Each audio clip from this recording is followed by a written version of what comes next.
política, ciencia, humor, biografía.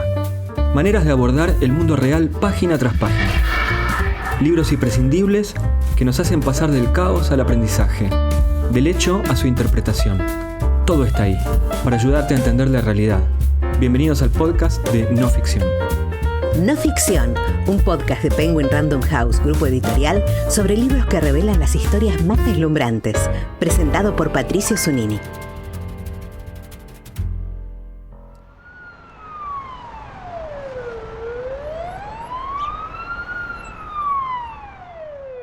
En 2020, al mundo le pasó un camión por arriba. Todavía estamos saliendo de la pandemia y tratando de olvidar rápidamente lo mal que la pasamos por algo que quizá no podía evitarse, pero que sospechábamos podía ocurrir. Es que hubo muchos avisos, como bien menciona la bióloga Guadalupe Nogués al comienzo de su nuevo libro, Entender un elefante, que salió publicado por el sello Debate. La autora nos alerta ya desde el subtítulo: ¿qué podemos aprender de la complejidad de la pandemia para enfrentar la próxima catástrofe? Porque, a no dudarlo, habrá una nueva. De todas estas cuestiones hablamos con ella. La mitigación de la pobreza ya era un problema salvaje. La gestión de la pandemia también lo fue. Al combinarse, el resultado no es solo la suma de cada uno, sino un nuevo nivel de complejidad, debido a que el problema de la pobreza y el de la pandemia interactuaron entre sí y ambos sistemas multidimensionales se afectaron mutuamente. Guadalupe, muchas gracias por tu tiempo. Un gusto enorme, gracias. ¿Cómo llega una bióloga a escribir un libro sobre la preparación de hábitos individuales y políticas de Estado para enfrentar una catástrofe como fue la pandemia del COVID-19? No fue un camino directo desde la biología hasta acá, hice muchas paradas en el camino. Me ramifiqué muchas veces también. Me formé como bióloga, hice investigación, pero hubo un punto en el cual todo ese conocimiento que generamos en la ciencia a mí me frustraba, que quedaba como siempre muy encerrado en las cuatro paredes del laboratorio o en las publicaciones científicas que son para la gente especializada, y veo que siento que hay poca transferencia de ese conocimiento o de esa manera de abordar los problemas al mundo real, a las decisiones que se toman, desde las decisiones particulares de todos nosotros a las grandes decisiones de los gobiernos o de las organizaciones. Y me interesó ya hace muchos años transitar ese camino, hacer ese puente un poquito mejor. Y fue poco a poco. Primero fue enfocándome mucho en lo que era comunicación de la ciencia, educación de la ciencia, viendo cómo llevar estos saberes. Y después también, pasito a paso, fue entender cómo funcionan las políticas públicas, cómo se definen, de qué manera podrían estar mejor informadas por el conocimiento disponible, cómo podría la academia, digamos la ciencia, ayudar un poquito a los políticos o a los grandes decisores. Y ahí poco a poco fui metiéndome en estos temas que tienen quizás más que ver con, sí, economía, gobierno, pero bueno, con hacer puentes. No soy experta en todo esto, sino quizás lo que estoy tratando de hacer es entrelazar mejor las distintas disciplinas. Una respuesta buenísima, porque me da la chance de preguntarte quién es el lector ideal del libro. Cuando lo escribías, ¿en quién pensabas? Yo pienso en gente como yo, en un punto muy pequeño, que es gente curiosa, que se hace preguntas, que quiere ver cómo hacer para que el mundo esté un poquito mejor, y en un punto también en los que deciden, en estas personas que tienen mucha responsabilidad encima, que a veces están poco ayudados y que también a veces por la urgencia hacen lo que pueden. Lo que pasa es que hay como un juego muy, muy difícil que a mí me interesa mucho, que es cómo hacemos que estas personas con poca información, porque la pandemia fue eso, nos llevó puestos, aunque sabíamos que iba a pasar, ¿cómo pueden hacer para tomar mejores decisiones en cosas que son tan complejas? Y esa complejidad es lo que a mí me interesó, entender cómo hacemos con algo que es complejo para que la próxima, porque algo más va a pasar, nos encuentre mejor preparados.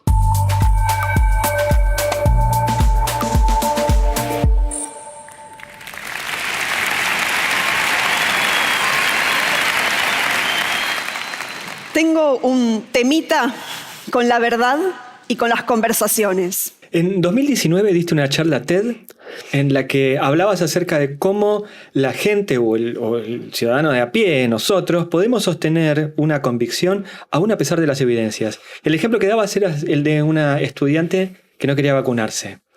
¿Cómo se habla hoy cómo hablas hoy con los antivacunas? Sí, esa es una de las áreas en las que me desempeño, de las muchas áreas en las que me desempeño hoy.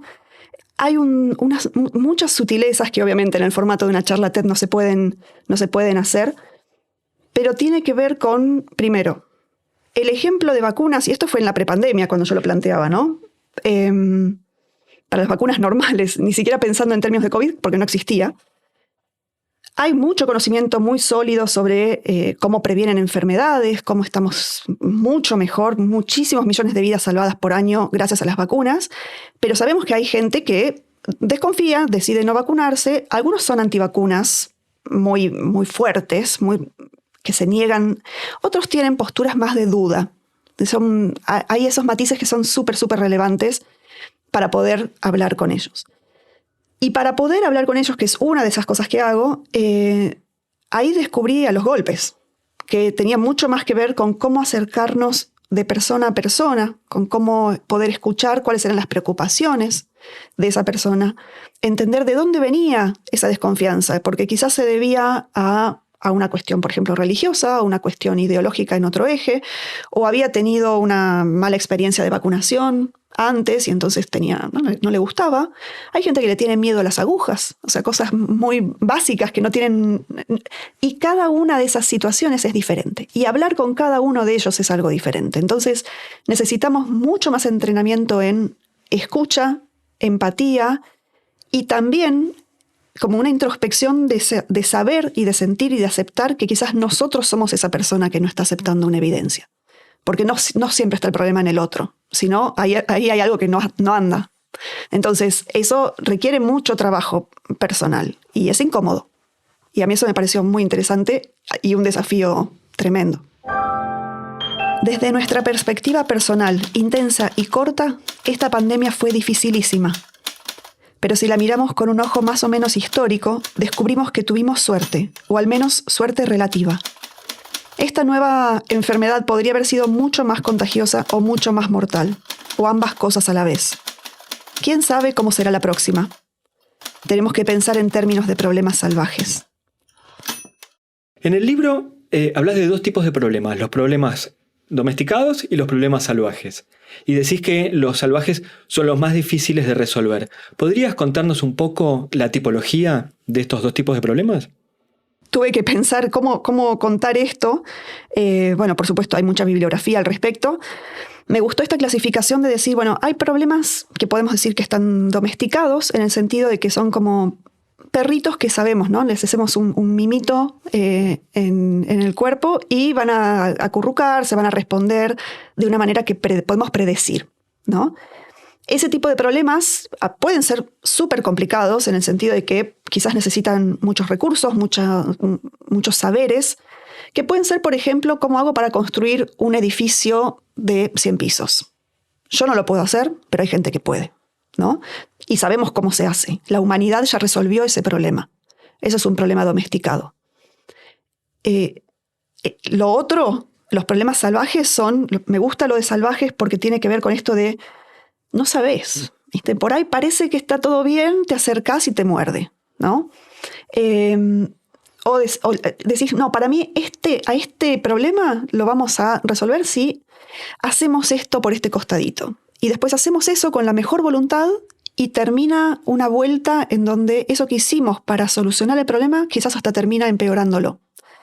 Y ese tipo de problemas, los problemas salvajes, la pandemia fue uno, que por suerte, aunque por mala suerte tuvo un comienzo, pero por suerte tuvo un final, que tuvo mucho más que ver con justamente haber logrado hacer vacunas, ¿no? Que es algo también que es domesticado, ya sabemos hacer vacunas. Y nunca las hicimos tan rápido como en esta pandemia. Es una gloria. La verdad que Homo sapiens podemos estar orgullosos de nuestros logros. Pero después, en lo que es cómo resolvimos lo demás, lo complejo de la pandemia, lo salvaje de la pandemia, ahí nos fue más o menos. Y es un punto donde siento que hay mucho espacio para la mejora y que pensando de vuelta hacia el futuro podría llegar a salir mejor. Y eso tiene que ver con que en los problemas salvajes uno tiene, por un lado, como un sistema multidimensional, digamos, de cosas que se afectan entre sí. El virus obviamente generaba un problema de salud muy urgente. Para solucionar ese problema de salud, tomamos medidas como humanidad, y ya ni siquiera estoy pensando en términos de qué país hizo qué, que afectaron a otras cosas. O sea, tratar de controlar la salud de COVID afectó negativamente la salud, por ejemplo, de quimioterapias que se suspendieron, de accidentes que no pudieron ser tomados a tiempo en una guardia porque el personal de salud estaba abocado a resolver el tema de COVID. Psicológicos también. Psicológicos también, cosas de salud mental que fueron tremendas y con costos que además no son inmediatos, ¿no? Con cosas que van a tener efectos quizás por muchos años. Decidimos cerrar escuelas y esa falta de presencialidad afectó el aprendizaje de muchos niños, en particular de los niños más vulnerables, que ya de por sí son vulnerables en todos los demás ejes. La economía se daña y dañar la economía también genera pobreza y generar pobreza genera problemas de salud y todo está entrelazado. Ni siquiera entro en la discusión de si estuvo bien o estuvo mal o en qué medida está bien o en qué medida está mal. No solamente yo no lo puedo hacer, sino que todavía no lo vamos a poder hacer porque no tenemos toda la información de qué pasó. Pero el hecho de que todo eso estaba entrelazado nos costó muchísimo verlo. Y nos costó muchísimo desde que empezó la pandemia y los gobiernos decían salud o economía, como si fueran cosas totalmente antagónicas.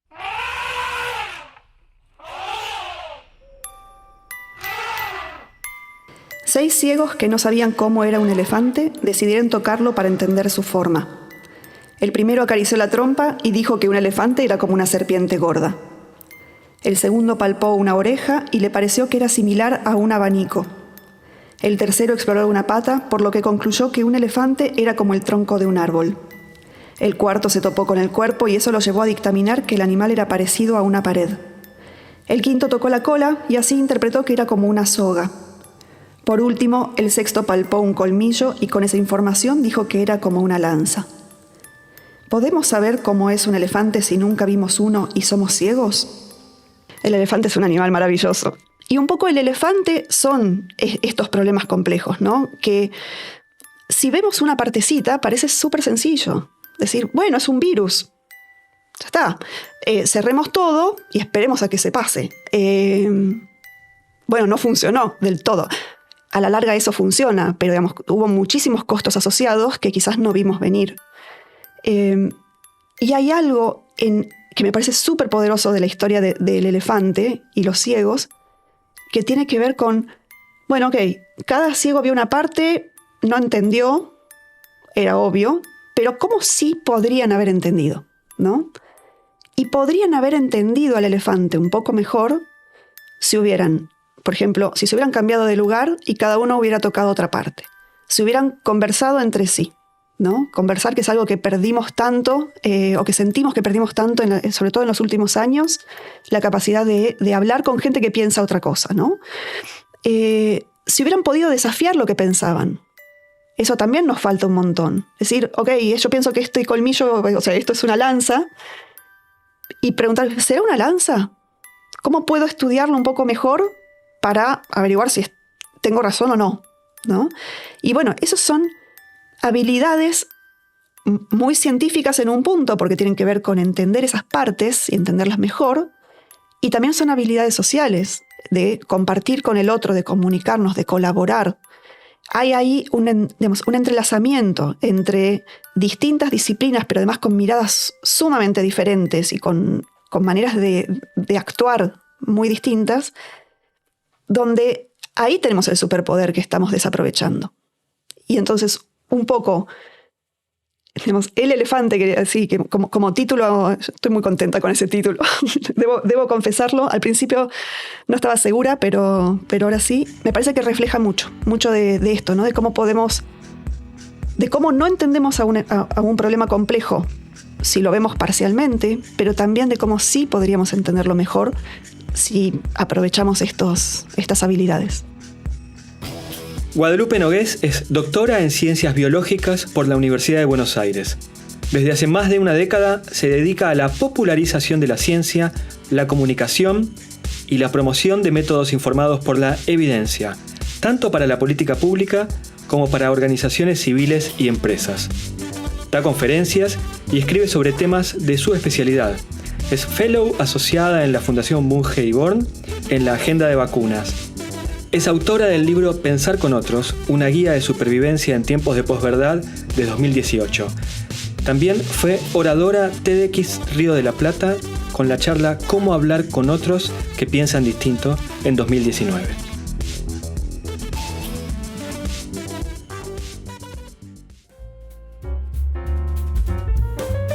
No Ficción es un podcast de libros de Penguin Random House, grupo editorial, presentado por Patricio Zunini.